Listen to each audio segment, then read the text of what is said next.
Commence primary ignition.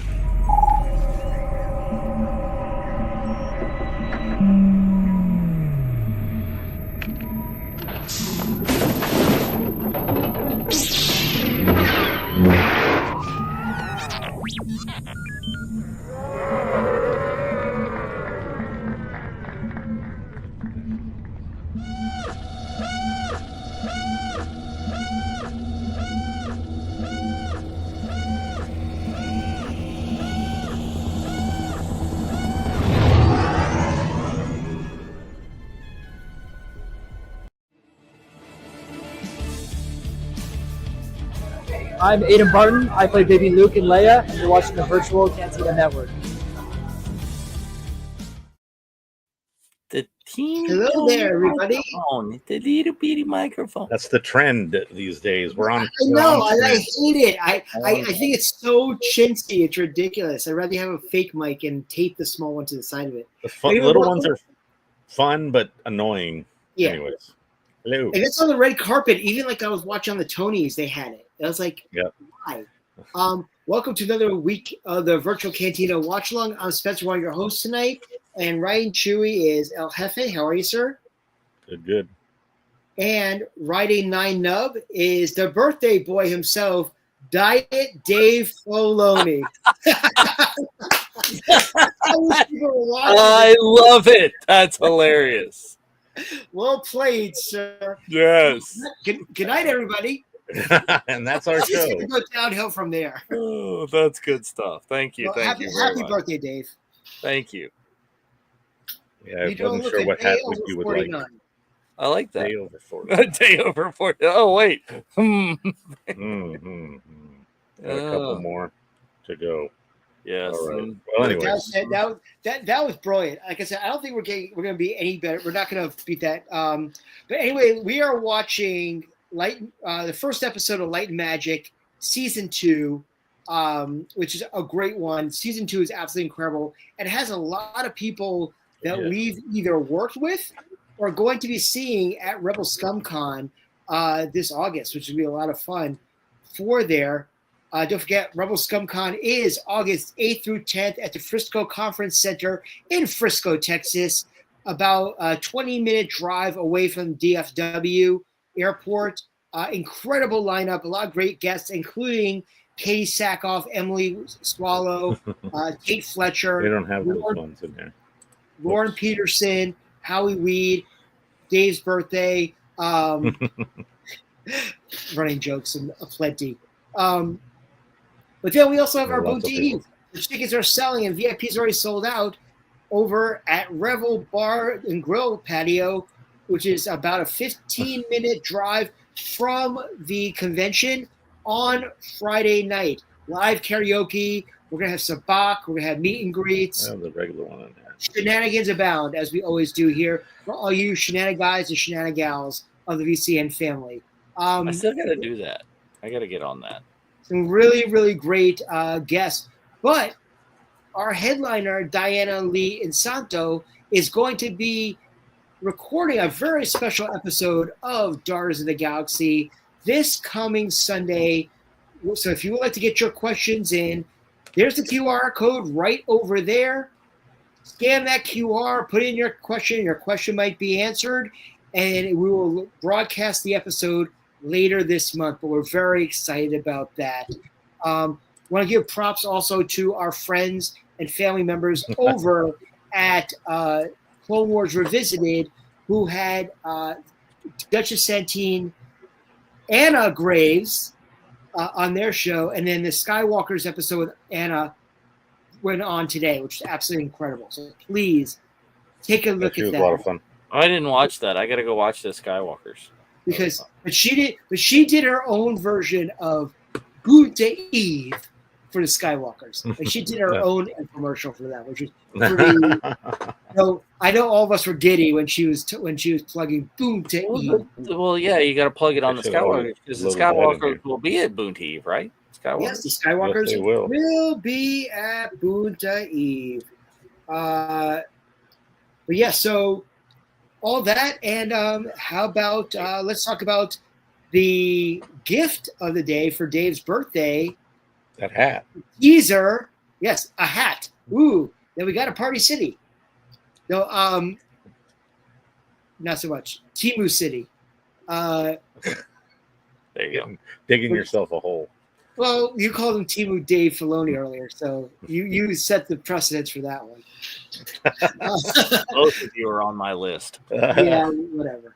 I've been there. I'll probably stay there. I'll probably be on second page soon. Where's it going? Oh, yes. So for Dave's birthday, we had the first announcement for Spaceballs. I know, it's crazy. That is going to be awesome. And that they announced that Mel Brooks, Josh Gad, and the return of Bill Pullman and Rick Moranis. Right. And rumor has it that Louis Pillman is going to come to play his father's son as Lone Star's son. So would you have Louis Pullman play Lone Star and Vespa's son, and then have Josh Gad play Dark Helmet's son? It'll be interesting to see where that goes. I would assume that Josh Gad is going to be in some sort of role to hopefully not replace, but to add the comedic relief. Yeah, of John Candy. Barf's That's son. What I would assume. Barf Jr. But what if here's a twist. What if Vespa is the mother of both Lone Star's son and Dark Helmet's son? Because his helmet is so big. I mean, it wasn't just the song. If it's not The Search for More Money. Yeah, they really need to. But what if if it's not The Schwartz Awakens? What if it's Spaceballs 3, The Search for Spaceballs 2? Yeah. I'm just saying, they already laid it out. Everybody, it's The Search for More Money. They can tag it with later, The you Schwartz really think it isn't? I mean, come on. But it's like Jane Silent Bob reboot. It's like they're doing the same shtick. Naked Gun 33 1/3. Did you read that crawl though? It was hilarious. It's very much says what it is and isn't. So yes, right. it's everything it is that it's going to be. It is a search for more. You don't even need to wear that hat, Dave. You can I know. I can take the hat off. Because that's even better. There you go. Perfect. That kind of looks like the hat that Jessica, the Vader girl, wore with Hayden at his birthday in Japan. Oh, nice. I didn't see that one. She brought party hats for her and Hayden in the picture. Oh, yeah. I think I may have ended up seeing that. I don't know. She posts a lot. Yeah. She's actually on a flight right now to Lake Como. Oh, wow. There you go. The search for 2. Yeah. Baseballs 3, the 3rd. See, that exactly what I was saying. Josh to take the place of John Candy. It's good. Yeah, that would make sense. More than being like because you realize that there'll be a whole series of bitch jokes because it's Barf's litter of pups and Barf's not there. It's a whole thing. But how DC is going to be? Is he going to be able to say, "Funny, she doesn't look Jewish"? Like, yeah, but do they need to? Don't repeat the exact same jokes. They can have a couple. But ideally, they need to rework them. If you watched History of the World Part 2, which they did for Amazon, it was nothing like the original Part 1 that they did 30-some-odd years ago. I mean, they couldn't get jokes. Yeah, because there's some you couldn't make Blazing Saddles again. You could, but it'd get canceled. It'd be 5 minutes long. Like you can't make Tropic Thunder again. Nobody would want to touch it. Tropic exactly. No. Just with Robert Downey Jr.'s character alone. Yeah, no. Well, Would it be great if that movie was from a different multiverse, and that's really Robert Downey Jr., you know. That's the origin of Dr. Doom. Yeah. Thank you, Aaron. Thank you, Tom. But yeah, so many great things are going on with there. I'd also be remiss as well. He wasn't involved in really the movies, though he had an incredible documentary about him. But rest in peace to I think one of the most genius songwriters and music composers of all time, Mr. Brian Wilson of the Beach Boys. He's he's up there. I mean, that Pet Sounds album is a work of magic. And if you've seen the movie Love and Mercy, which John Cusack plays an older version of Brian with Miles Teller as a young version of Brian, it's really, really good. And they play a lot into the recording of Pet Sounds. So I want to say R.I.P. to him. Also to Sly Stone from Sly and the Family Stone. Oh, like the Beach Boys are just so iconic, even the people that were not like diehard Beach Boys fans. Like thinking back, I think my very first cassette was the Beach Boys cassette, and my very first CD was a Beach Boys CD. Oh wow. Yeah, because I had I think American Summer, the double live album or whatever for cassette, and then Kokomo was my first. But that's like the Mike Love project, because Brian Wilson was not involved in that monstrosity. Look, that's catchy, damn it. That's what got him on the Full House. Okay. It wasn't the fact that Uncle Jesse's like the new drummer for the Beach Boys or anything. Well, he is now. I know. At the time. But still, we're multifaceted here at the VCN. And also want to give a quick shout out right now to our sponsor for the Bunta E Special Edition, our event sponsor, which is VIP Home Theaters. Embody the Moment. Great theater. If you're looking to rebuild your home center or looking to do an event space for a premiere or anything like that outside of Chicago, go to VIPHometheaters.com for a free consultation. Jay and Monica are awesome people, and they're fans. They're fans of the fandom. So that's the best thing. One of the best things about them, they are Star Wars fans, and they know what it's like to have a good sound system or a good, clear picture when you're watching the wars. Yeah, just play the We talked about that in our meeting, the THX sound, and then the seismic charge. Those are the things, and the on screen. Those are the things you want to hear on their system. They just need to add that to their demo reel. It's like, this is how you tell if the sound system is good. Well, so when I got my first car, my mother said, we're going to test out your car speakers, but this is how we're going to do it.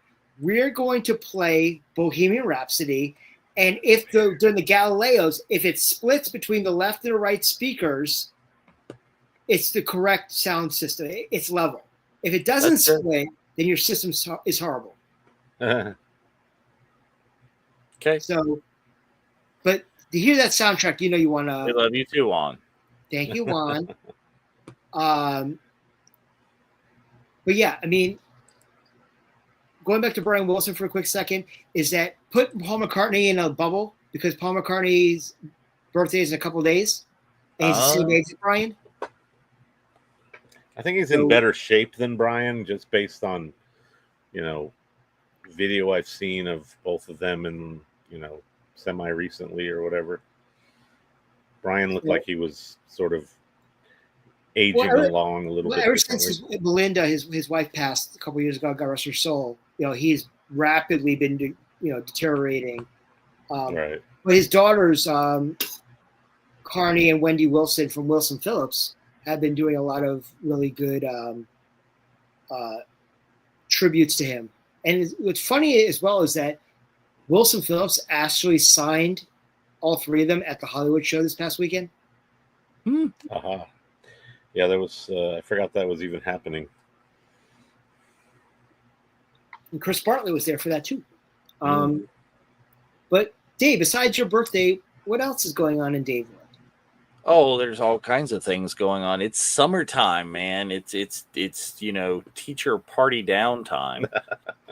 But it's the graduation season. It's the time, the high school seniors are getting all their graduating and things done. It's going to a graduation party, getting ready for another graduation party, going to a graduation.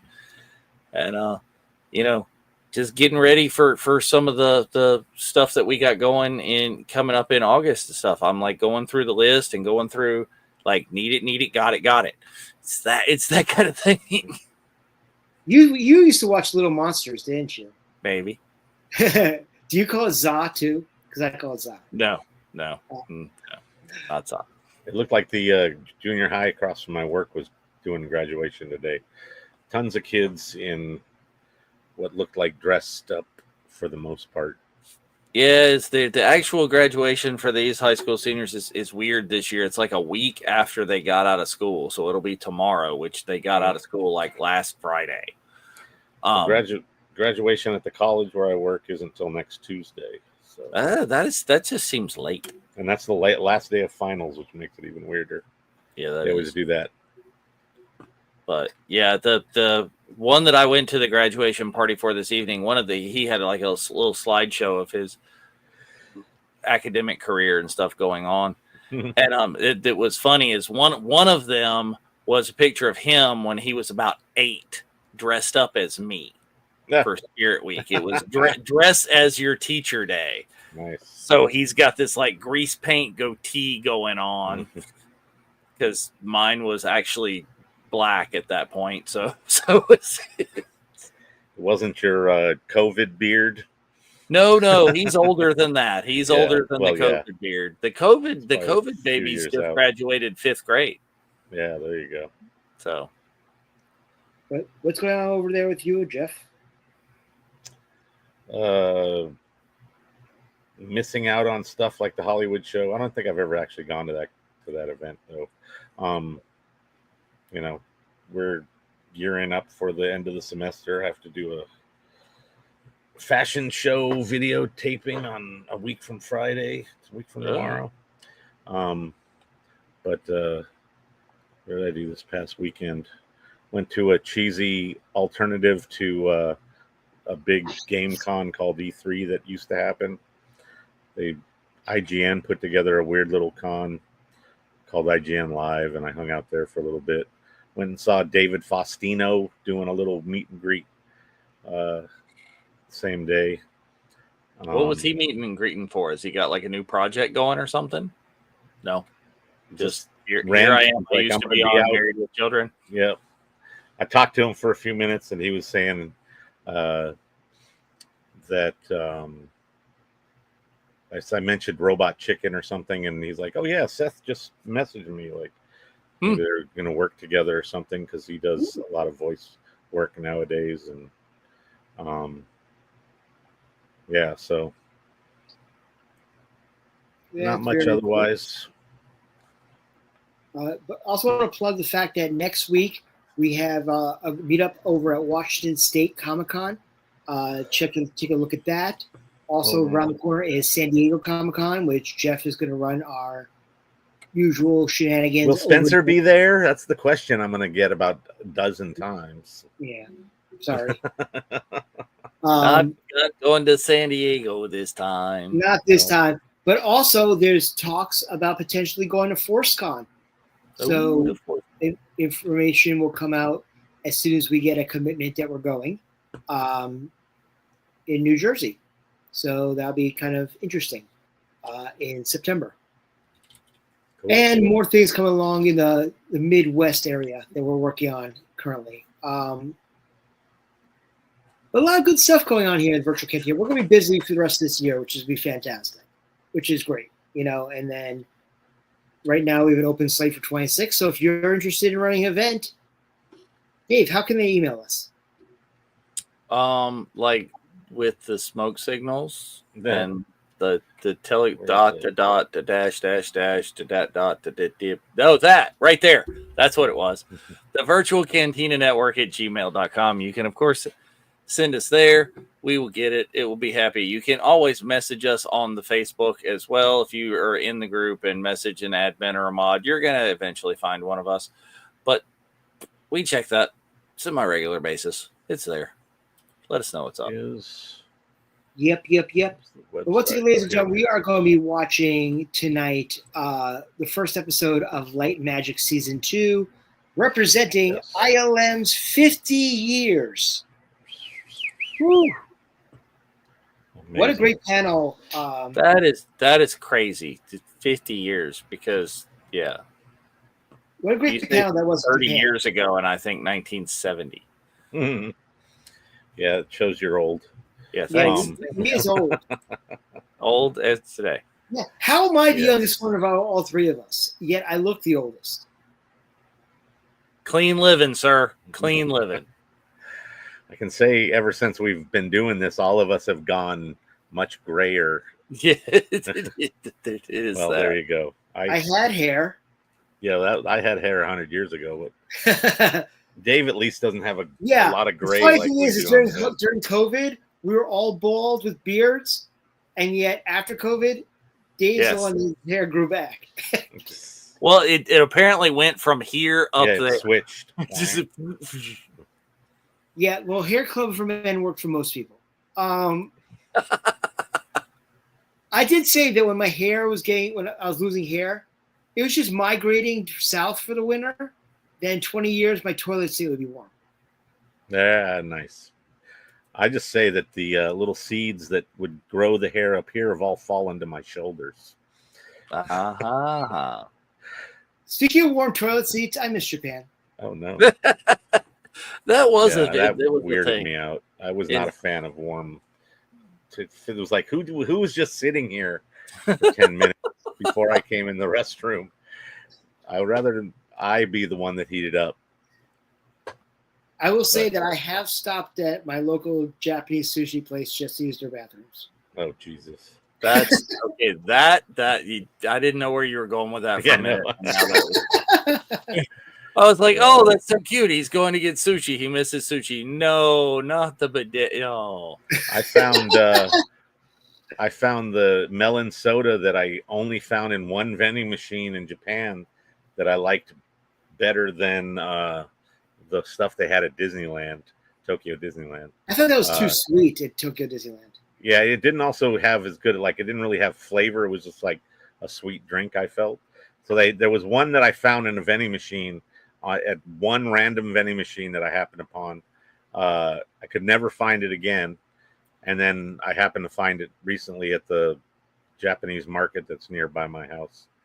And just happened that they must have restocked the shelves that right before I came through because I hadn't seen it before. But yeah, I got a few extra visits into the Japanese markets that I have nearby. And, the sandos aren't the same and the sushi rolls aren't the same, and the onigiris aren't the same. But I'm going to go to H Mart. I found an H Mart near me that has a food court there and supposedly have great curry katsu. So no problem. Yeah, that's one of the places that's here. Is like a supermarket on one side, and the other side is a bunch of food places. And I went to one of them that does like a katsu and gyoza type combo thing, right? Which was really good. But anywho's, we want to talk about. Oh, you know what I had for dinner tonight at the graduation party I went to? I had North Carolina barbecue, boys and girls. Well, there you go. Was it vinegar based? It was pork, it was shredded, and it was vinegar based sauce, damn it. And that's the only way to fly. Only way to fly. So we haven't talked about being on the road. Oh yeah, we're on like the road with Andor there. But yeah. Our road is to 100,000 members. 100,000. That's a lot. We're getting close. A lot. Where are we now? I haven't checked lately. So we are 98.6 point. Perfect. We are at 98,558. There you go, 98.6. 98,558. Yep, right there. Yes, 14 parsecs. Not if you round down. Always round up. Math doesn't work. Yes, it's new math. But yes, we're there. But once we get to 99 problems, but a Sith ain't one, you will get a Sith autograph. Actually, it will be one from Ahsoka. So thank you to our good friend Tori over at Twin Cities Comics, who donated this. Ooh. Tom wants to know if it's sticky figures. Dave. The Finger licking good. There you go. He went to KFC. Oh, hey, we did that. Their version. Yeah, their version of it. Anyway. But yeah, so please, tell your friends, tell your pets, tell people you don't like to join the group. Sorry, Sticky Bones from NC, Dave. Is that a chain or something? I don't know. I don't know of that one. So if it is, let's see. I'm gonna go grab a drink real quick. I'll be right back. Okay, I'll be doing that once you're back. Yes. But I also want to thank also and announce that DJ Elliott is going to be spinning at Bunta in between karaoke sets. That would be super fun. He's always like, you mean Smoky Bones, Tom? Smoky Bones. Okay. But anyway, yeah, DJ Elliott is super fun, and like maybe he'll get to like play some wacko games or something with people spinning. He is going to be doing a show before panels too. So excellent. That is always the fun. And we're watching one episode tonight, Sherry. One episode, Sherry. We are not going to be here for 3 hours. No. But for those who don't know, it was actually DJ Elliott that coined the name. No, nope. He's on my no. He got a pin the next day that told him the correct version of that. It was great when he called you that. Skip and I looked at each other and said, "He's never laying that down."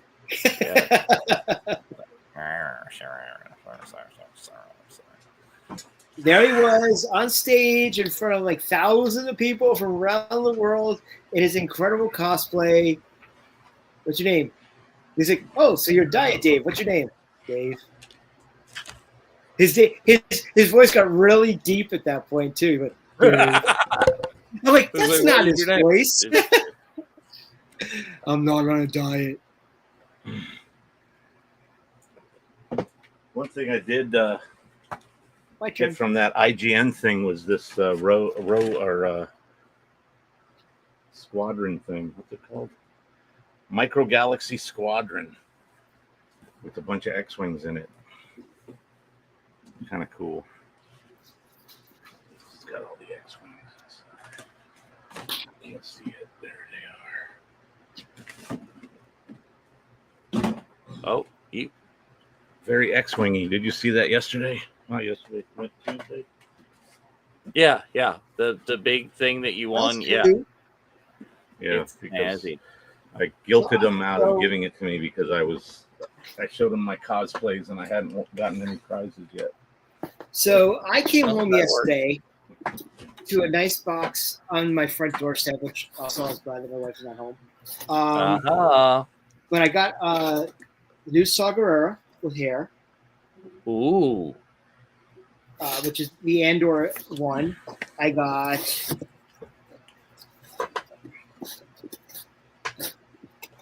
Deidre Miro. So I need to see Denise again. Mm-hmm. And then I had ordered 2 of the Andor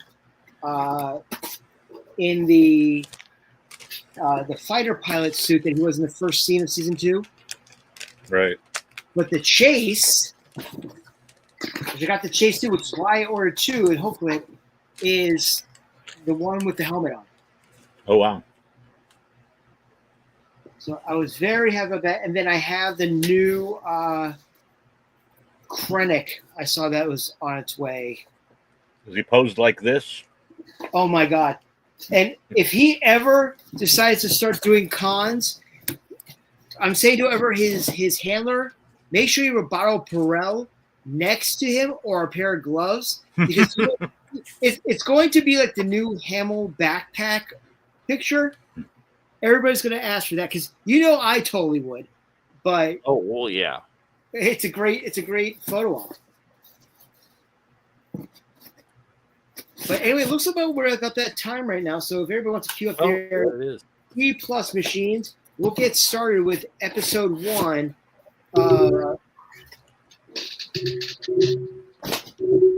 of Light and Magic, season 2.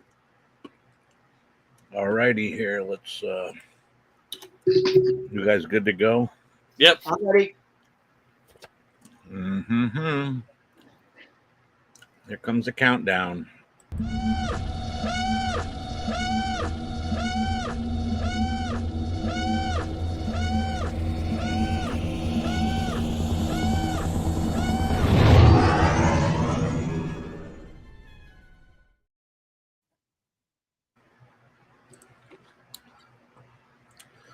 I don't think there's any recaps, but don't skip them if there are. No. It's called Lucas. Are you ready for this? Here we go. ILM old school logo. I love how Ron Howard's the narrator. They show Cocoon.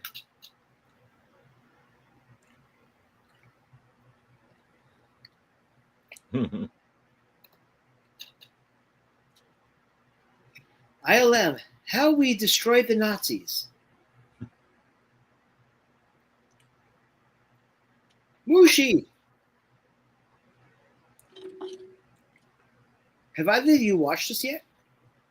I actually have haven't not. seen this season at all. I have not seen season 2 yet. No. It's really freaking good. Yeah, the first season was really good. Yes. I assumed this would be as good. Did you see the trailer? I mean, the panel in Anaheim for season 1? I think so. I don't think I did. I was in the big stage for a handful of stuff, so I think that was one of them. And then the season 2 panel in London. I mean, Japan. Yeah, I missed that one. But, I thought about trying to catch Overflow, and I didn't.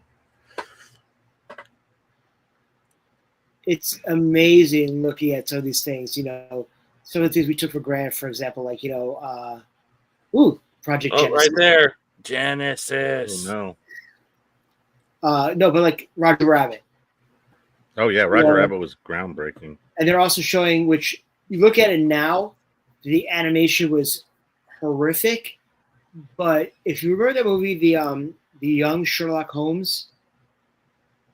Yes, I've seen the animation of the stained glass window coming to life. Oh right.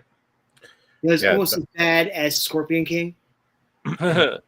But see, of all the things of some of their early stuff, dude, Jurassic Park holds up. Like Jurassic Park is the original is better than what they're doing today. I'm not 30-year-old. Spoiler alert, they talk a lot about Jurassic in the season. It deserves it. So I've noticed that a lot in things these days, is that they do really good job for the most part, the average effects company, and then it seems like they stop right before they got there. Like everything is really cool to a point, and then it's just not quite photorealistic enough, or just not whatever. Yeah, some of this stuff is they go. I think they make it overly sharp. Yeah, that happens a lot. It's 3210. That looks familiar. Hey. Oh yeah, not for me. Yeah. Damn it.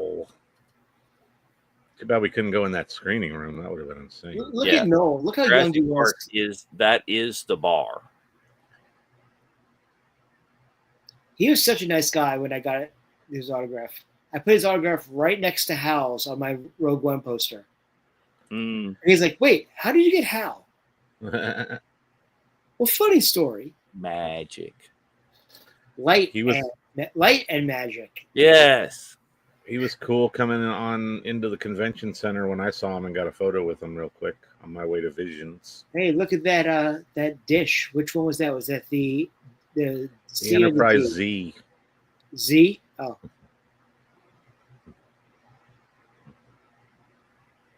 Jane just did a show of some of her work that Chris Moore just went to. Oh, that's cool. Is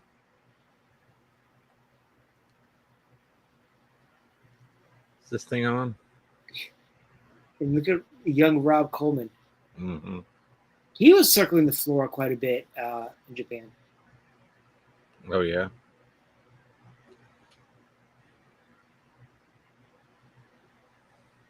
So, George, did he come from downstairs into the editing rooms, or was his house on a separate building? Like,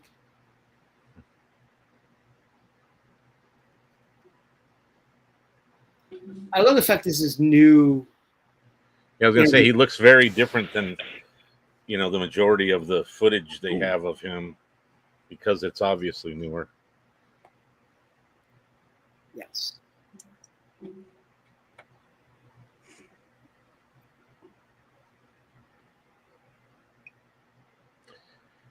I mean, was some of the graphics like you guys like? I know, like for example, that's terrific with the Obi-Wan death, but I mean, obviously Dave Jar Jar is a massive character for you, and they talk a lot Jar about Jar's like that's a big deal in general. It's like just the first in completely CGI'd character, like main character in a feature length film. And a huge blockbuster movie. They talk a lot about that here, but besides Jar Jar and Jurassic, what other stuff do you think that, in your mind, was very prolific as far as ILM's work? Was ILM responsible for the Wrath of Khan, the Genesis flyover? I believe so, because they just showed. Because they showed part of that scene, I think. I think they usually do when they do the visual effects, not the practical effects. They usually keep in one house. Mm-hmm.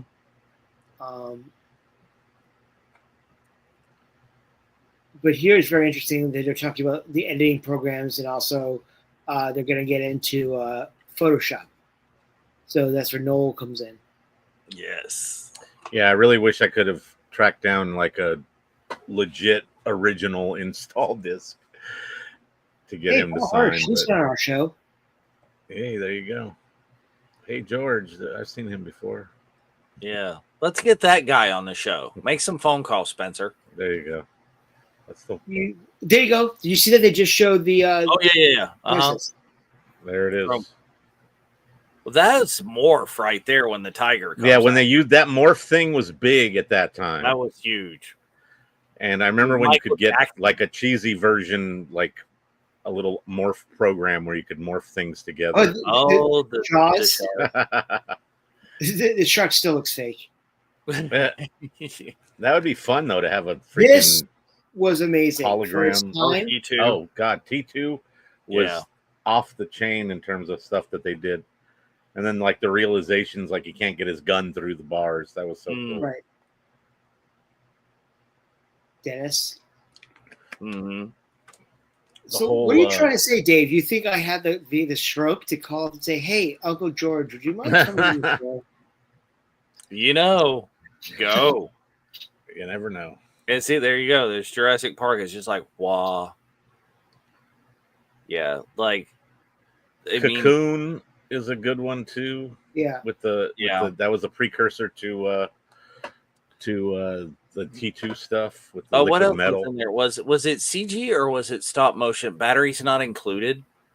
The little robots, the little robot-y things, mm-hmm. Or short circuit.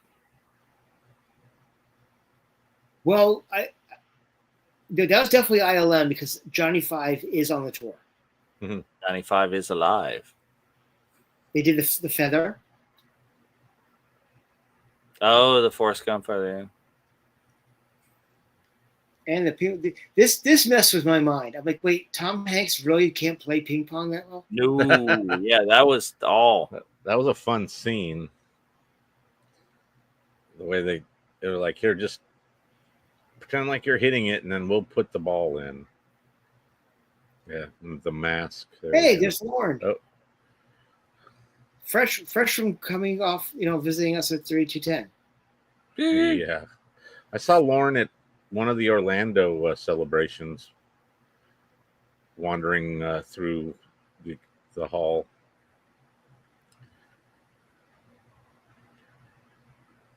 And David Murin.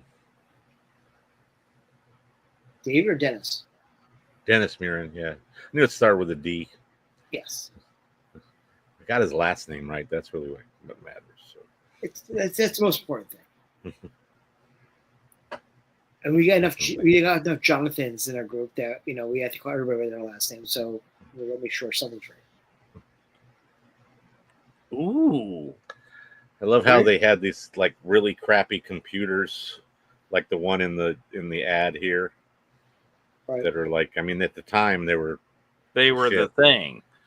Like, when I started looking at like digital, like Sun Microsystems workstations with the giant, that was just the shit. That was off the charts, kind of like high end. I remember one day they did a demo on campus, and I was like, wow, that's really cool, but I can't even afford one of the PCs that they're selling in the student store. Oh, yeah. Well, I mean, my personal one, that wasn't mine. That was what I was seeing people in the departments or whatever working with. Yeah. And they had a giant screen at the time. Now we take for granted like 80-inch TVs or whatever. But like this was, I don't know, it was probably like a 26-inch CRT. It's like, damn. And they're talking about right here how the, Casper, a movie that some of us might throw away as like, that was cute, was groundbreaking for the time. Well, they had to do a lot of things that required crazy computing. Well, it's funny how much the stuff that they did back then is like a drop in the bucket compared to the things that they just required invented. Like episode 1, the trailer for episode 1, I tell this story a lot. I sat in the computer lab in the basement for all night, I think, downloading that trailer. And downloading it at like this big. Yeah, like postage stamp size. Postage stamp size. So it's interesting how all these movies that he was working on, or ILM was working on, George was technically just trying to push the envelope for episode 1. Like he was trying to get things ready for episode 1. Well, I mean, this is the thing about ILM is George could have very easily created ILM for his own personal self. It could have been for like Spielberg and Lucasfilms, and that was. But they branched out and they've done everything. They have their hand in almost anything that's got some sort of visual effects in it these days. Well, same thing with Skywalker Sound. Skywalker Sound you see on movies that you never expect to see the name Skywalker. Yeah. It was mixed at Skywalker Sound. Yeah. But the way that they parse out all the stuff visually these days, you always see ILM thrown in there for 1 or 2 scenes at the very least.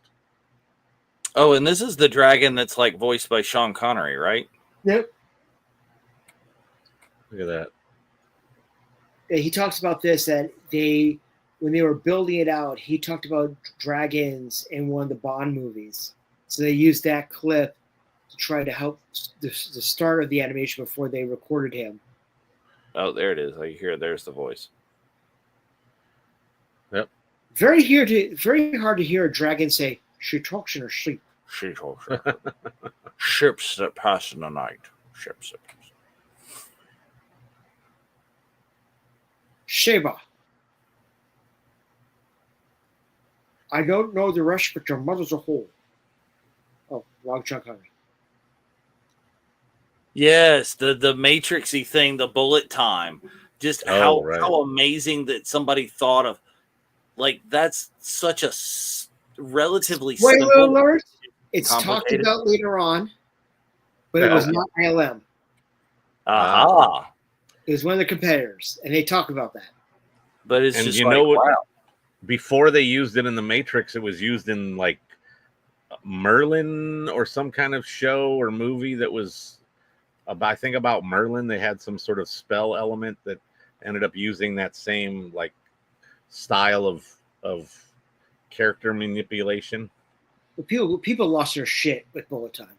Yeah, for sure. That's hilarious that they're just, they start, and everybody does that now, is you'll like look at it and animate, but they're animating to Sean Connery's facial Yep.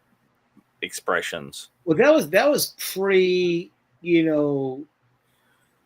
putting dots on people's faces. Right. Yes. This is. Mm-hmm. They were just moving the little sliders and they were imitating it. They weren't getting the capture part of it. Right. They had to replicate it visually with their eye versus having the computer sort of map it out for them. They were doing, that interface was so clunky. I hated those boxy 47,000 little sliders. Well, just the whole like clunky window interface thing.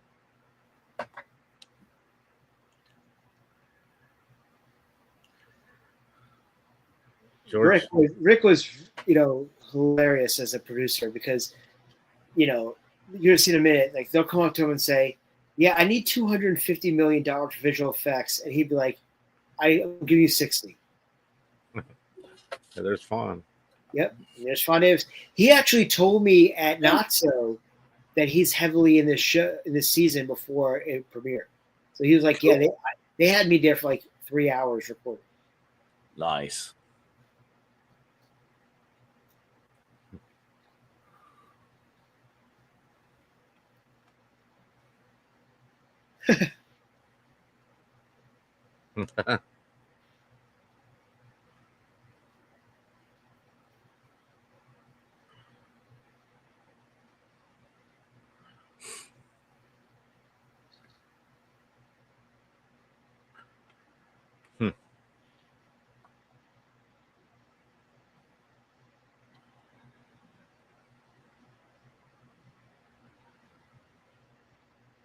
This is an incredible story. I love this story. He writes 62 million and a line on the back of an index card and said, "Here, sign off on it." And that's how they did a deal with a freaking index card.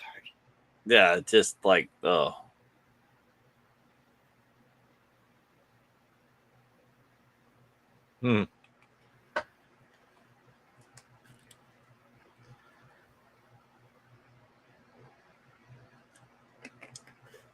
He was definitely a big presence when this movie or when the prequels were in production. And in all that behind the scenes stuff that they put up on their fledgling web pages and stuff back then. Combination of loyalty and fear. Love it. There you go.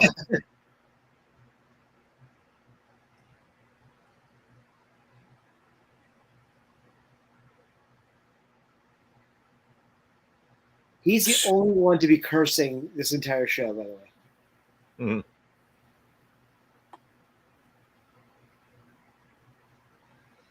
Throw out the lawyers and the accountants. Yeah.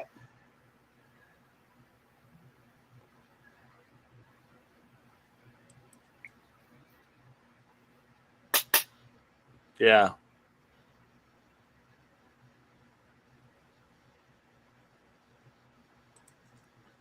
It's amazing how you got somebody like a John Knowles and Doug Chang, who's been there since the prequels, over 30 years, and been some of the most prolific designers in the industry.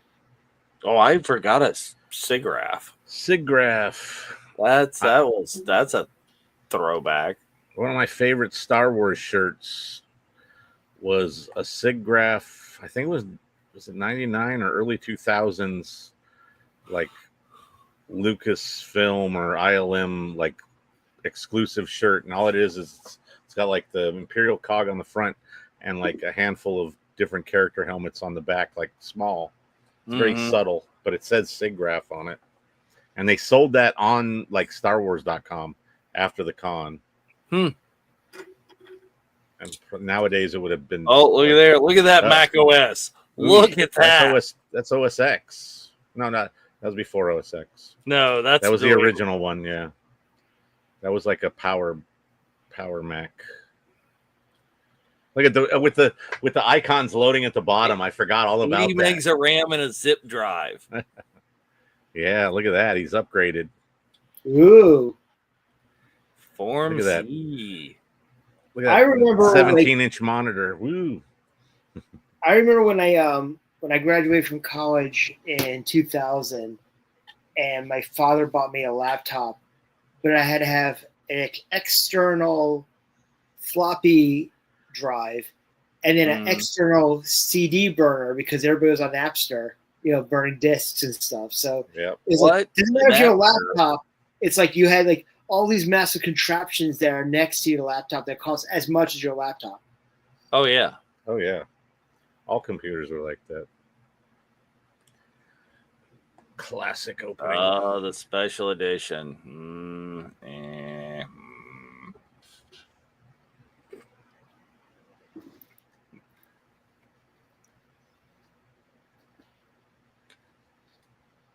Yeah, this is where some of it got like a bit much.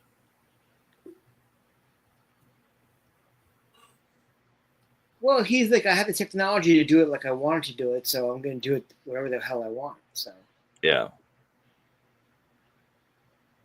added too many Rontos. Less raps. Not enough raps and too many Rontos. Yeah. The goofiness of some of these characters is what bugs me. McClunky. Yeah, it's just like, why do we turn everything? And then the worst one of all that is the step over the tail. The step over the tail. Like, I hate that ever since. Nobody would have noticed if he had just walked around behind him. Yeah, exactly. They could have just had him like look like he was taking a little bit longer distance. They gave us nerds way too much credit because they're like, oh, they're gonna pick the point. No, we're pinpointing on the mess up you guys did. Like,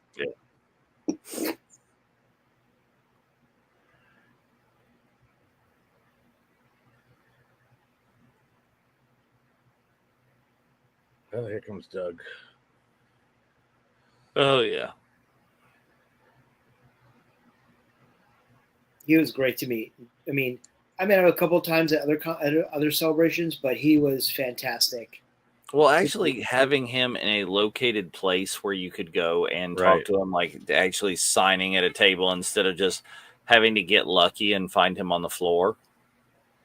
He actually, well, he had a panel at Celebration 1 where they showed a lot of the concept stuff for a lot of the elements of episode 1 before it came out because nobody had seen it yet. So this is a great story about how like he was working for the company and he heard about Star Wars and he's like, ooh, ooh, ooh. And one of the things he talks about in here, which is really incredible, is that he went in with his own interpretation of Macquarie. And we're just like, throw that out. We're starting from scratch. Well, and his stuff, like the portfolio that I ended up getting for him to sign stuff, the rest of the portfolio I need, is gorgeous. Ooh. Yeah, he does. Yeah, it's mirror finished aluminum for his whole episode 1 portfolio. Nice. Transparent aluminum? Yeah, it's transparent aluminum. Like, and this is just the case. Like, if I weren't going to Japan, I really think that I find him in the U.S. where it's a little bit easier. I really may have him sign the actual portfolio case as opposed to get like an engraver. Engraving. Yeah. An etcher? Because it does have it's got laser etched on it, like the episode 1 and a little image. Oh, wow. Yeah, it's beautiful. He's so young in this stuff. And he had his earring by then.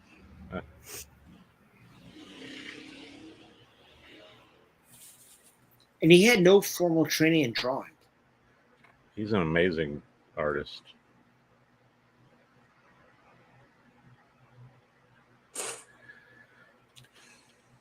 Isn't it great? Troy is like, I saw other people there getting more plates signed, and I was just nervous. I brought like one to Japan. But now I have to have them all signed. I'll do all the things.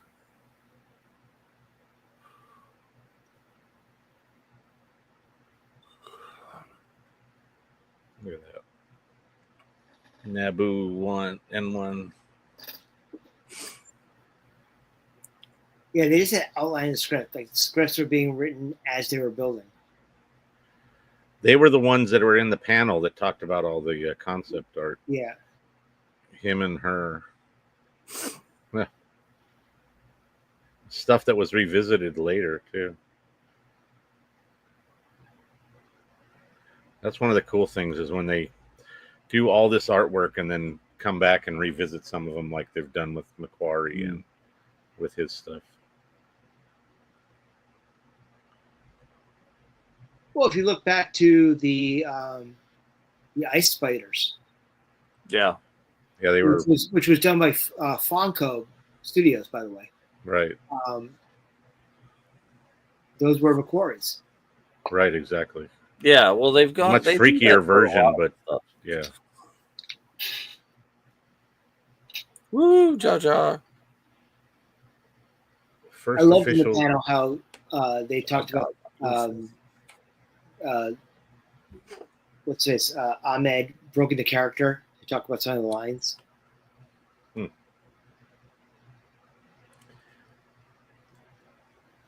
Yeah. Oh, we lost our minds.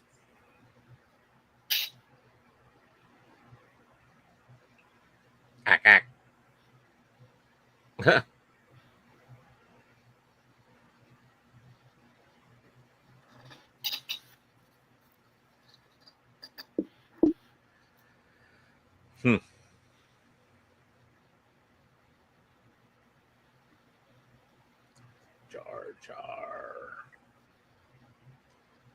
I remember one of the chat rooms that I frequented was on a Star Wars server, and we were hanging out one night, and one of the not regulars, but somebody who came by every once in a while comes in, and he's like, "Yeah, like he'd heard about stuff. He was privy to whatever information." He's like, "Yeah, Jar Jar is going to be a crazy character." Like he was really playing it up. Mm. And you were like Seth Rogen's tattoo in Fanboys. Very much like that. No, but you made him sound a lot more, because we hadn't seen anything of him. Yeah, he was more sort of like ambiguous character. Right. The early sketches for Jar Jar are crazy. It's just like, well, what if we took a frog and stood him up on his hind legs? Yeah, and he was supposed to be green, I think, originally, and but wasn't Yoda supposed to be a monkey? I don't remember that. Oh, there's a looks kind of elephanty.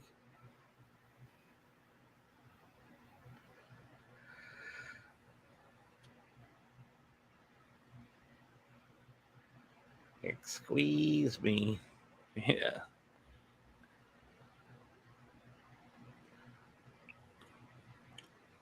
I wonder if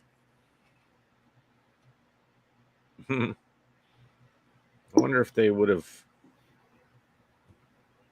changed up some elements of Jar Jar, how it would have been received. I don't know. Like if he wasn't Jamaican, less kind of how his voice was, and I don't know, some of the mannerisms, if they were more low key than sort of over the top like they were.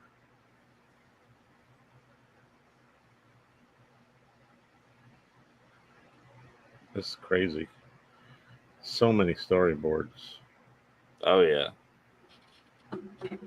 What's interesting, he had 3 color highlighters with him at every time. Yep. easy to spot what he liked and didn't like. Look how quick he is. He's got one in each hand and the other one in between some figures. And he's just. I'm gonna scribble on your artwork. Don't mind Oh.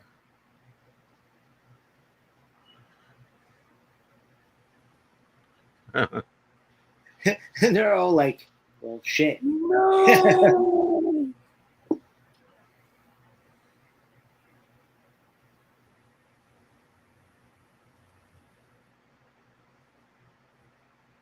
Hmm.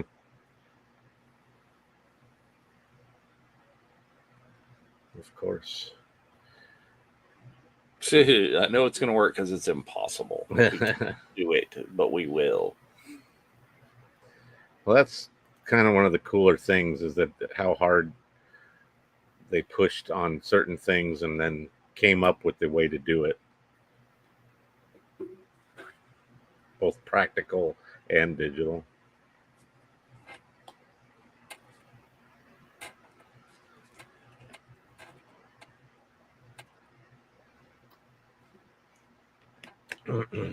They should have put in Keller and Beck instead of Jar Jar. Enter.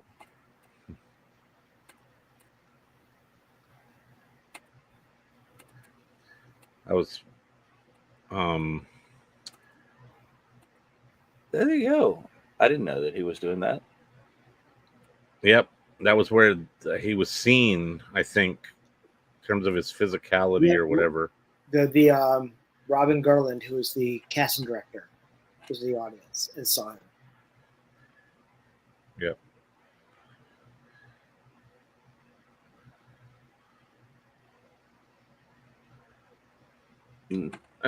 Yes. No. He at Celebration 1, he was a rock star. He was walking around with his entourage of friends or whatever, and just was, the man. Well, there was such a high expectation around that time for episode Yeah. 1 and the character. Yeah. It was a month out or 3 weeks out or something.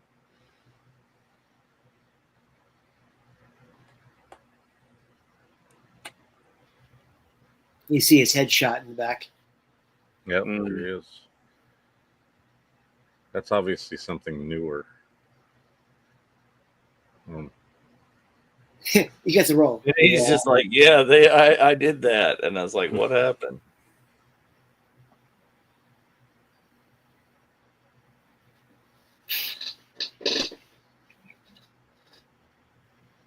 Going to embody the character.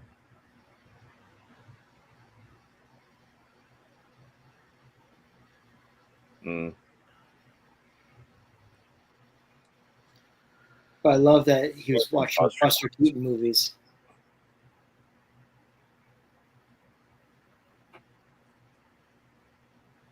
Like, this is what we're gonna do.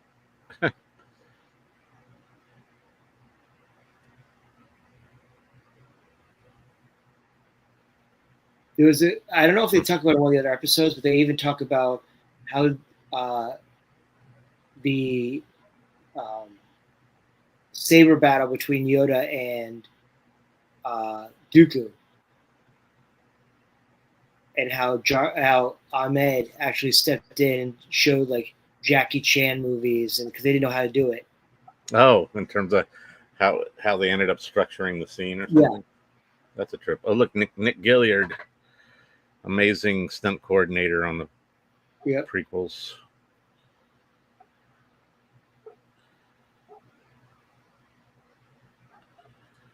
Crazy. Oh, so I assume that was probably Andrew Lardon, who was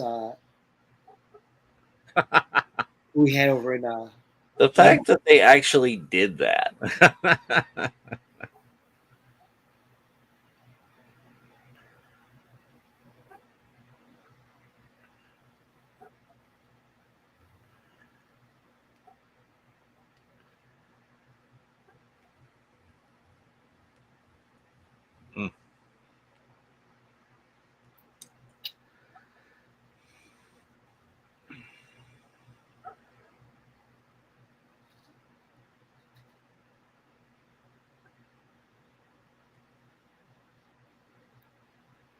This is so Oh, ahead yeah. of its time with the Mary Poppins. Oh yeah.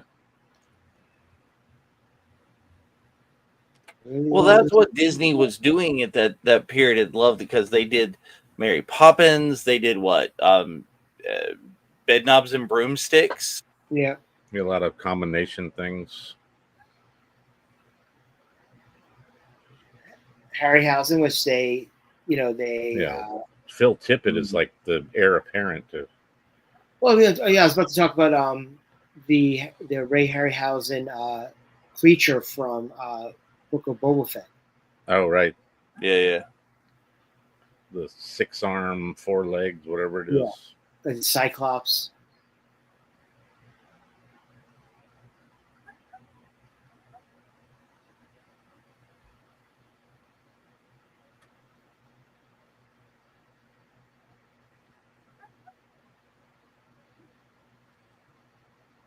Nice.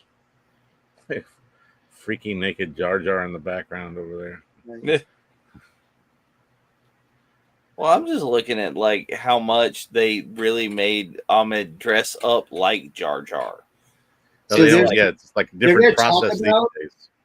They did talk about the fact that they spent a couple $100,000 on a suit, and then realized later, like halfway through filming, they could just put him into a generic suit and then edit it out.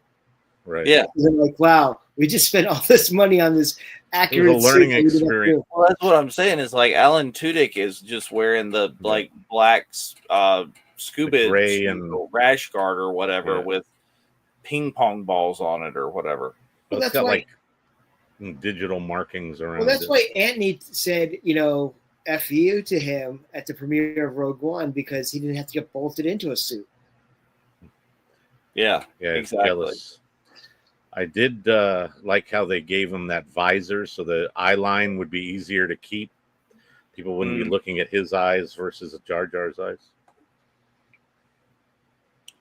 Yeah, that makes sense. There was a fun Jar Jar cosplay that was that version. Oh, okay. So they did that because they didn't intend on CGIing the whole body. Right.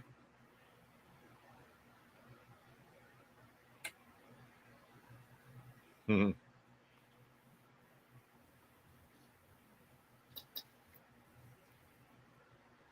That's so morbid.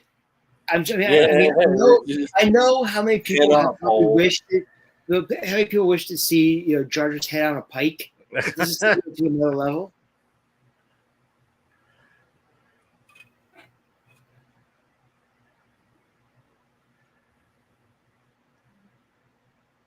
I remember all the behind the scenes stuff that they posted leading up to these movies.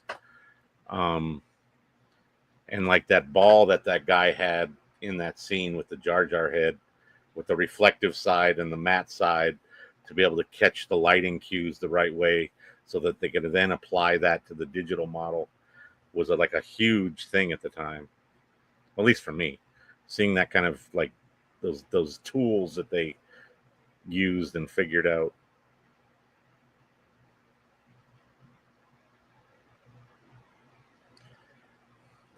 There you go, and he's just rolling in there like Jar Jar, just bobbing his head. Yeah.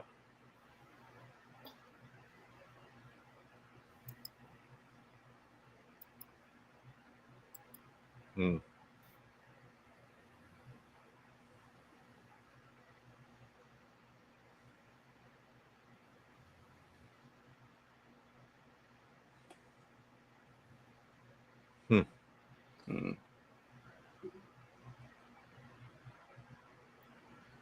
Yeah, I love.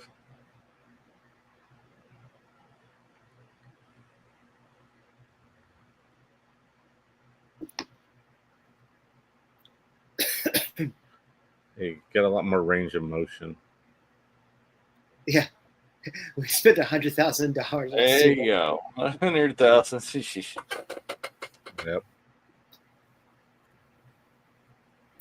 And that's why it's like always saying, why are you gonna do practical when you can do digital for everything?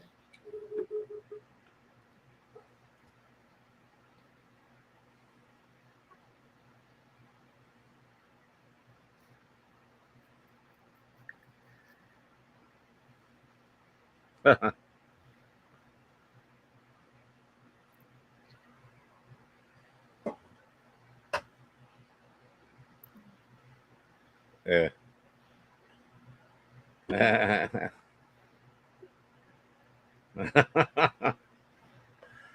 That's funny. Trying to yeah, push it in their direction.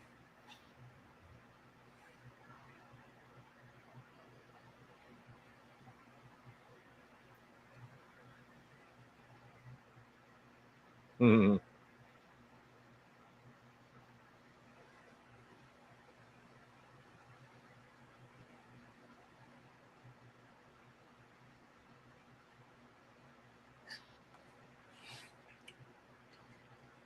That was the typical answer for everything with George.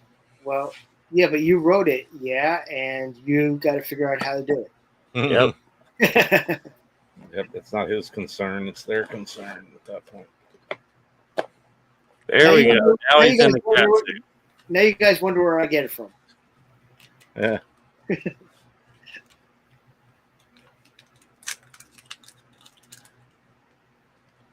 Woo. It's funny that George is there to. Look, it's a bunch of little dots moving on a computer screen. Yeah. It's Mike TV. There's Ben.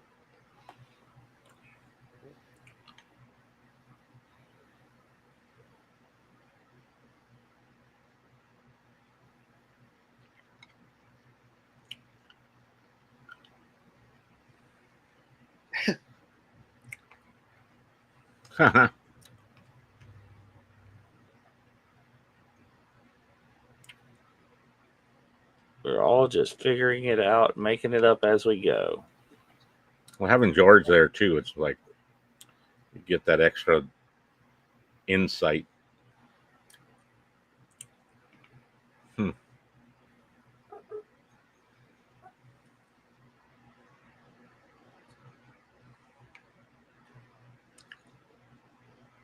Uh-huh. Yeah, a little bit. That I hated that. The whole numb tongue thing.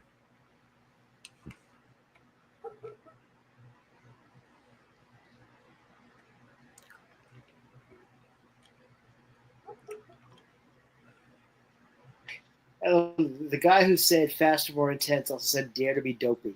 Dare to be out. There you go. That's a new shirt. How rude.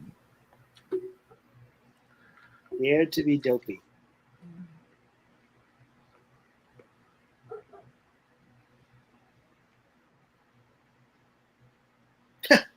Did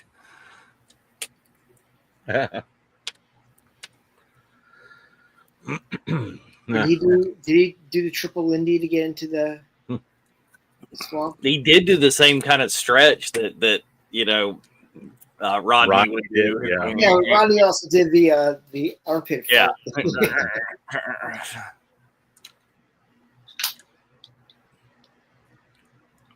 That movie was so classic and underrated. Mm. I always forget that the villain was Billy Zabka. Well, Weirds me about about that movie is that the kid is played by the same actor that was in Christine. Yep. And also, if you ever seen Amadeus, I have not seen that one, I don't think. oh, it's such a classic movie.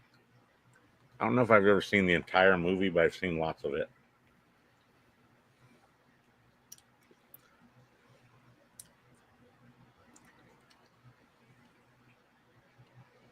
Hmm. I'll have to wait to see the next movie after Jedi. 16 years past.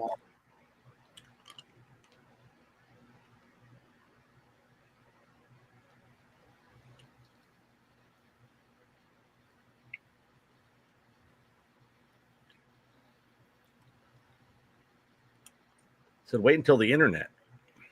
Yeah.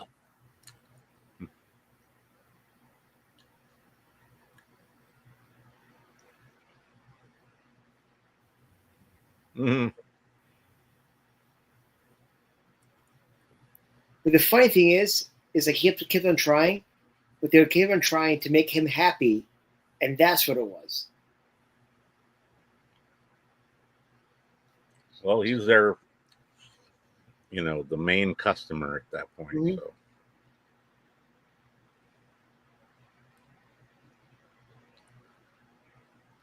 Pod racing.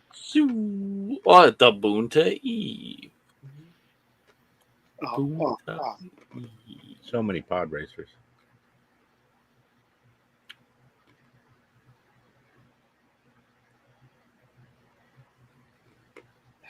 So amazing. Mm. And then George shows up with his highlighters and Just march right over all your shit. You're done.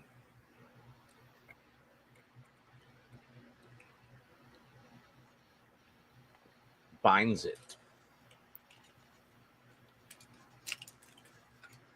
Oh no. Oh. Oh geez.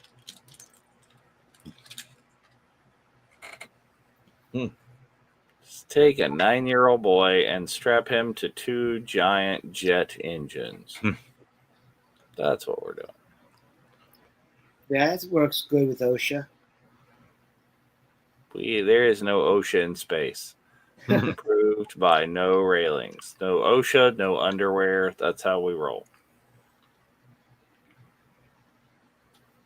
Though the funny thing about it is that in a show that had OSHA, they actually had railings.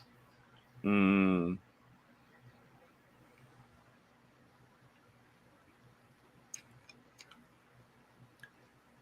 I love these OG That's the same animatics. reason why Andor had to have, they had to have underwear because, there was OSHA, there was railings, there was this whole, the guy was the middle management bureaucrat in the thing. He had a weed blower and was Uh-huh. testing with his son.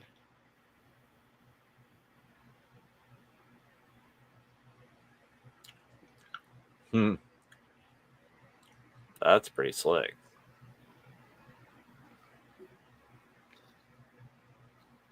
That's how we would have shot it.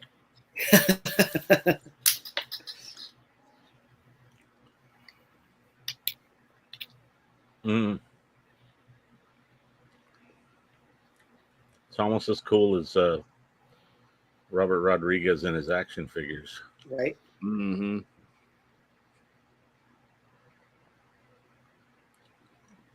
Should have cast Ben Burt's son. Ooh, the Abyss. I remember when that came out, there was such a big hoopla about it because of The water.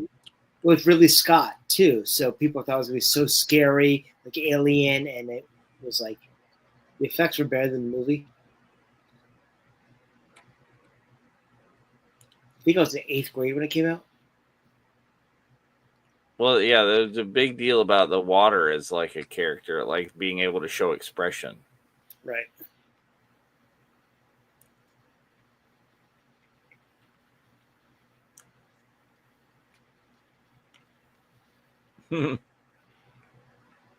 So Star Warsy.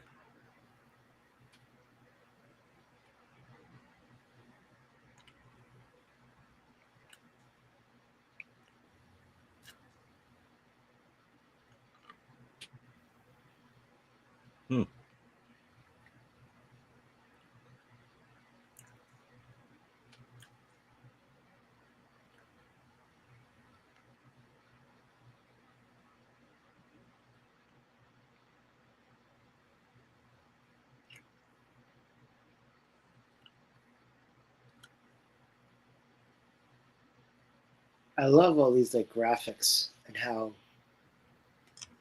for the time was low amazing. But now it's polygons. like rudimentary for now.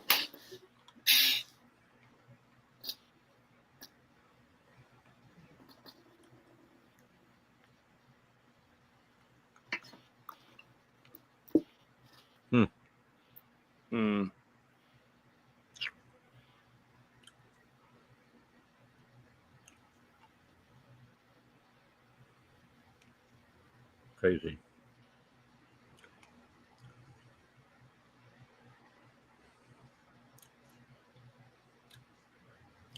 It's one of my favorite parts of Star Tours is when you get caught up in the pod race. Yeah.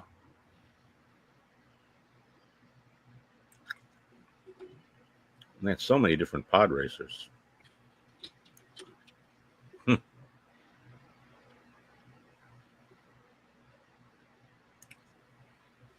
Yeah, he did that already.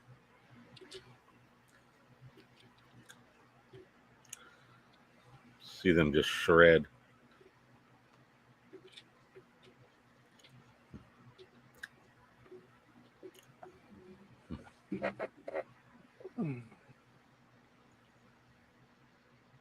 See, I thought I recognized that is the pod racer stuff with all the physics was a version of Maya. Maya is early version of Maya and on Silicon Graphics SGI O2 workstations. Right. Not a Sun workstation. It says the Silicon Graphics SGI O2.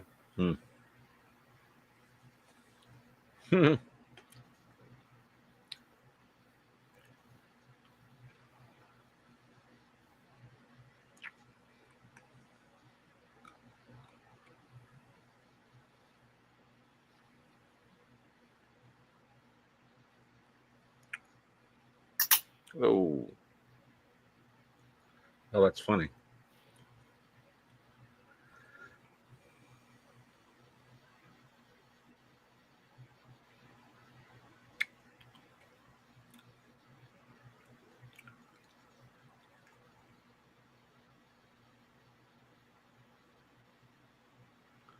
well, see, that's the kind of thing too, is when you could link what was going on, like that's what allowed like Monsters Inc. to happen, where you could link all the hairs, or you could give it wind, and they would all Right. kind of They would all move react based on. together. You didn't have to animate each individual thing like they were doing with the Sean Connery dragon, is they had Right. sliders and they could do it. But Imagine if that dragon had hair. yeah. And like now the computer can just do that. You tell it, okay, this happens, and then yes, exactly. Hello, computer. How quaint. Use them here, just use the mouse. Exactly. How do we know he didn't invent the damn thing? That's why I was talking about transparent aluminum earlier. Yep. But then look, it's so cute when they build the sets. They did more miniatures for episode 1 or the prequel. No, for episode 1 than the entire original trilogy. Yep. Yeah, here it is. There it is. And they had to transport the foam. Thankfully, it was foam and not something more dense. Right. They're foam. I love the solution to the spectator. So, oh, this is funny. I've seen this part before. They had broken up these into little vignettes that they posted. Oh yeah, like all the Q-tips. Yep. Fine day for a Bunta race. It's always a fine day for Bunta Eve. Bunta Eve.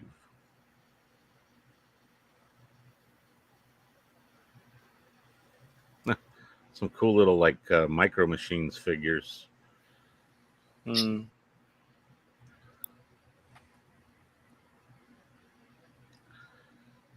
Stuff. We need stuff. It's too clean. They're like, son of a bitch. He hates it.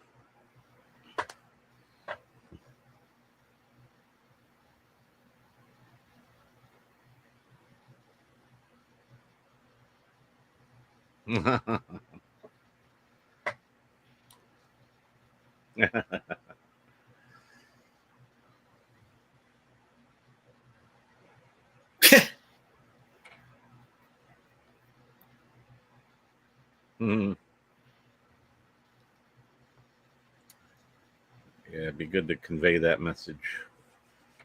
Well, that information would have been useful to me yesterday.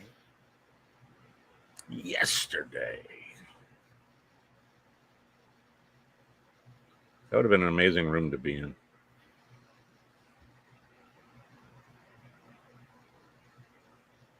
If you can read this, you don't need glasses.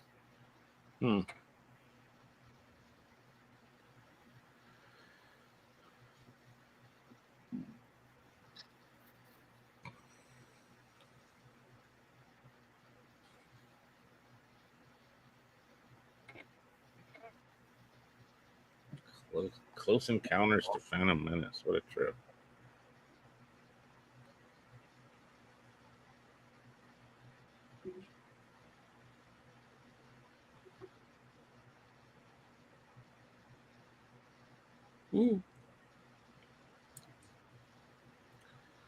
John came back and did some amazing new stuff for the Mando and things. Yeah.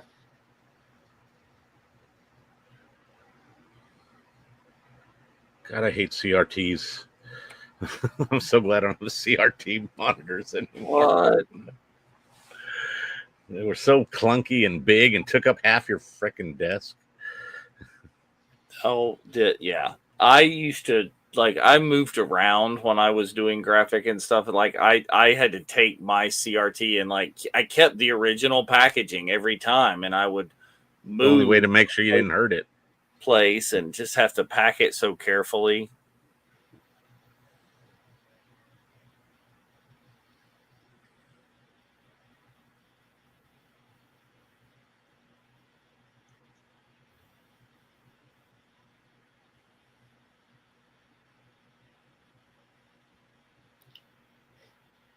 I love that. Yeah, all I could talk about was Jar Jar.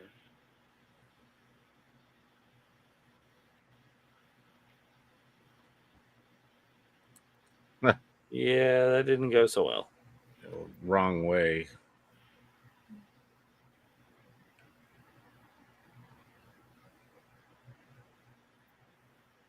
That was a great episode. Look at the great paintings that are over the end of this.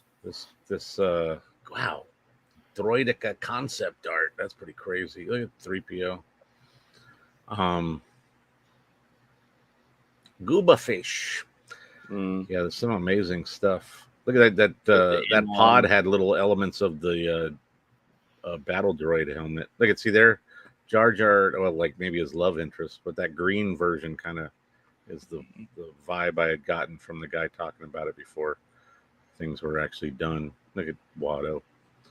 Crazy. That was a long episode. So there are 3 episodes this season. We just watched 1. We are going to come back next week and watch 2 for sure, and possibly 3 as well, so that we can keep on track with some stuff. There's a lot to absorb in those, and doing that over 3 hours, and everybody Argh. Yeah. So 1 hour was plenty for right now. Yeah. But thank you guys, everybody, for joining us for this. This has been a lot of fun. I mean, I love these behind the scenes stories, and we really get into the meat and the potatoes of the prequels and everything that's going on here right now. What do you think, Jeff? Very cool. Like I said, I'd seen some of those bits and pieces because they had posted sort of little elements of it, like that whole thing. Just been watching TikToks. the whole thing with the pod race arena that John talked about building, and then George coming out to see. I'd seen that and some other things, probably from some of the upcoming episodes as well. But it's any of this behind the scenes stuff, I'm all about it. Especially when they talk about having to tackle some sort of thing that hasn't been done yet, and they got to figure out a way to do it, and then they do it, and then that's incredible to me. But that was one of the big things for me back in the day was, the new version of the movies came out with this featurette that talks about something that we hadn't seen or footage we hadn't seen or whatever. I was always about that kind of stuff. So I love this show specifically because of that. Yep. Dave. I mean, what he said. It's just like you get to see, and I'm going like, okay, trip through memory lane about just like this is what you were trying to do stuff with is, obviously they were on the cutting edge, and I was like years behind that with but trying to do the same kind of thing in technology or learn about the same kinds of things. And it's just like, oh yeah, I remember that. Oh, I remember that we're sitting there having a thing, and like we see this what they just did on the show, and we're trying to use that same software to make like a crude version of Homer Simpson as Steve Irwin, like sitting on the couch drinking a beer with a cheetah, just because we could, or you could try at least, yeah. Yeah, I always was fascinated by how they accomplished the things that they were trying to accomplish. And then, yeah, it's like, ooh, can I try to make that or replicate that or do something similar to that? A lot of fun. But all good. Just want to plug the fact that as well that we are brought to you by VIP Home Theaters. Enhance your senses. Yes. Check out VIPHomeTheaters.com. I love that room. Yeah, that's a cool one. They have some really cool demo spaces from what I've seen. But we also have some other sponsors. Yes. We didn't mention yet. But we have Art of Wigs, Plumiscue, Mood, author Jennifer LaSalle, Coldo Brookdale, My MTA, which is the international travel agent for the official international travel agent. Yes, and Andy's Boat Repair. We are still taking some other sponsors, so if you're interested, please reach out to us, and we will get back to you as soon as possible. If you want to have a birthday hat, you want to have a birthday, gotta look over there. That was distracting the entire show. I could. I'm trying to watch the show. Sometimes I'm looking over here and I'm doing that, and it's like distracting me. I'm trying to watch the show over here on my TV in my office. I was like, wait, I need to get back in the hat. There you go. I'm watching the TV in my office, and I'm looking down at my Mac, and I'm like, but there's Dave's hat. How is he breaking the fourth wall there with his hat? Yes. Right. Amazing. But Dave, what's going on the network? On the network, we've got an episode of Jedi Archives coming this weekend. They're talking about some more of the High Republic Adventures comics. And then we've got another episode coming on Monday of the Clone Wars Revisited. That should be season 2, episode 6. They're in the middle of an arc there where it's the second battle of Geonosis. Lots of the pew pew and all sorts of things going on. It's really like some heavy kind of philosophy of the relationship of Anakin and Ahsoka. You really see a lot of that in this upcoming episode. It's going to be a great one. So really join them. And of course, come out on the Tuesdays in the Zoom. We want to see you be just as snarky as we are and ask the questions and see your love for the Star Wars and all things pop culture. Because, you think we go off on tangents here on the actual live show. Dude, on Tuesday nights, there are no rules, and we need to bring back after hours. They haven't done anything. Oh, the after hours. Yeah, that's the fun. I think things have calmed down. A person to help, like, I was going to say maybe since the school year is wrapping up, that will free up some time. Yeah, maybe. And then we have Nerf Herders are on Wednesday, correct? Nerfs are on the Wednesday. Yes, they are. I can't remember if they mentioned what they're doing, but I haven't heard yet. But also keep in mind that the following Wednesday, will be Daughters of the Galaxy, and you need to get in your questions for Diana Lee Inosanto. Scan that QR code right there, or visit the URL at the bottom, which is a little bit more of an issue, but scan that QR code right there, or look for the post on the look for the post on the celebration page. page. You can do some clicking. Cool. And get your questions in. Definitely want to have as many questions as we can for her. And tell all your friends about us so we can get to that 99K. Mm-hmm. They're your friends to be our friends. Yes, go your friends, all your other accounts, all your other yeah, things. there you go. Grab their phones and throw a like onto the celebration page, and you never know, you might they might end up winning a prize or something. You would well. Your friends can win, and that's just the 99K, and then you can fight about it. Yep. Oh, there you go. And that's just 99K because we still have 100K. Oh yeah, the once 100K we reach prize. that point. So there's going to be another level up there. So keep that in mind. Definitely spread the word. Absolutely. Ladies and gentlemen, thank you so much for joining us tonight. We look forward to seeing you at all of our shows and also our live action in-person events as well, because, we wouldn't be virtual Cantina without not being virtual. Yes, exactly. What he said. Anyway, you see all the people from all the places all over in your living room. Anyway, ladies and gentlemen, thank you so much for joining us tonight. So from the birthday boy and Jeff and I saying, may the force be with you. May the force be with you. Faster and more intense. Dare to be dopey. Dare to be dopey. There it is. That's it. May the short